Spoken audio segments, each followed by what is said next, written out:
Mercredi 20 novembre, bonjour à toutes et à tous, bienvenue dans cette nouvelle édition du journal de la rédaction, l'édition régionale à suivre. D'abord vos prévisions météo et de nouveau un temps froid mais ensoleillé, des températures négatives ce matin dans les campagnes, à peine positives près de la mer, 4 ou 5 degrés seulement pour cet après-midi mais du soleil pour tout le monde, du littoral à la métropole lilloise, malgré quelques passages nuageux parfois par intermittence et sans conséquence.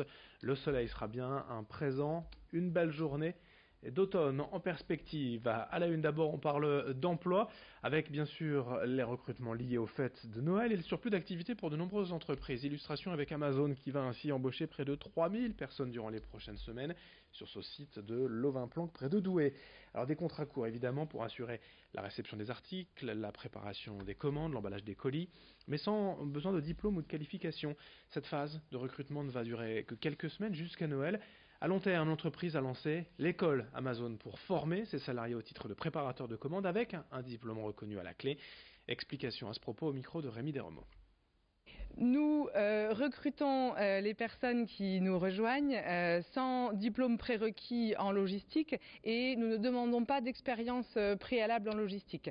Nous formons et cette école Amazon permet de valoriser à la fois les compétences acquises et l'expérience en logistique mise en œuvre dans l'entreprise. Alors, nous recrutons dans la perspective du pic d'activité et de la période de fin d'année 9000 personnes en contrat temporaire, dont 3000 autour du site de Lovin-Planck, donc sur les différents sites entre le centre de distribution logistique, le centre de tri et la station de livraison que nous avons autour de Douai.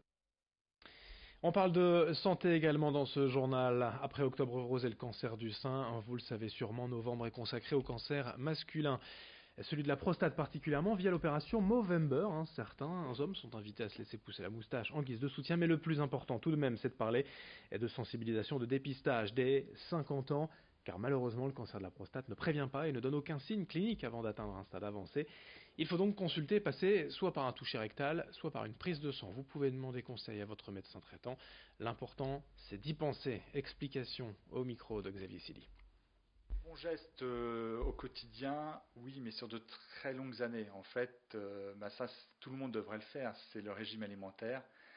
C'est plutôt un régime basé à base de tomates, d'huile d'olive, légumes, et éviter les frites, la viande, voilà. Ça, bon, mais c'est pour tout type de cancer. Si nous avions une alimentation plus équilibrée et plus saine, il y aurait probablement moins de pathologies cancéreuses. Mais ça, c'est une action sur le long terme. Santé est toujours à l'occasion de la semaine mondiale de bon usage des antibiotiques. Selon une étude récente de l'agence Santé publique France, les Français, et particulièrement nous autres nordistes, consommons trop d'antibiotiques. Et explication avec Idil Gunaï en plateau.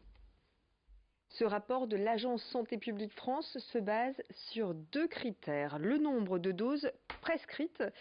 Ce nombre se stabilise depuis 10 ans avec 22,5 doses consommées pour 1000 habitants. Autre critère, la consommation totale d'antibiotiques, elle a baissé de 15% en 10 ans. Les Français consomment tout de même 3 fois plus d'antibiotiques que les habitants des Pays-Bas. La France se classe ainsi en 3e position des pays d'Europe qui consomment le plus d'antibiotiques derrière la Grèce et Chypre.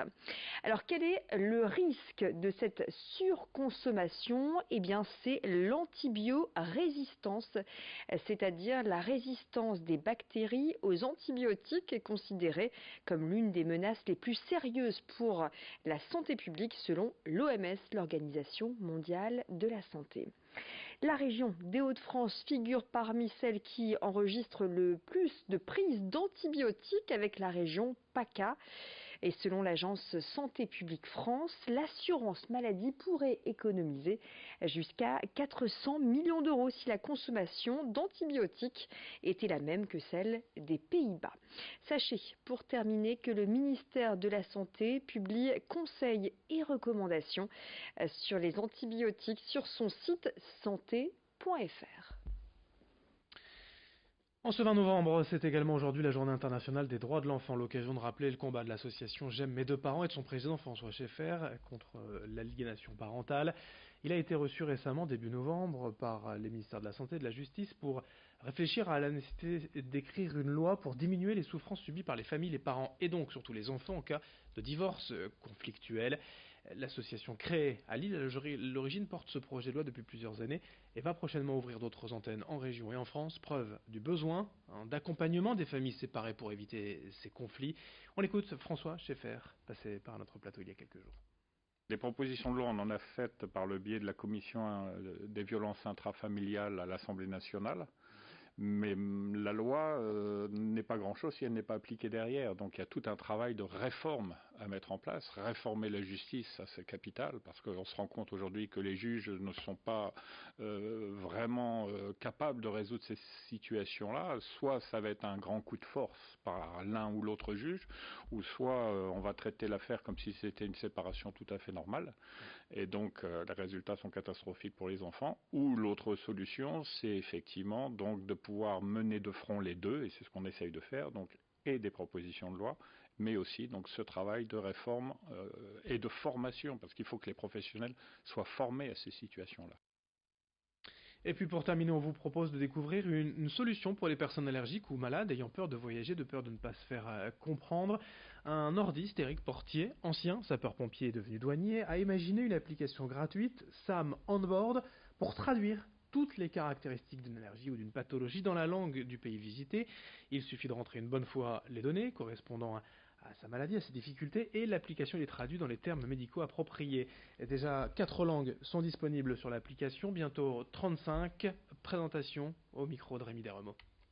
Je me suis aperçu en travaillant dans les aéroports que beaucoup de personnes étaient concernées et que beaucoup de personnes malades ou allergiques étaient angoissées d'aller à l'étranger de peur de ne pas pouvoir traduire leur pathologie.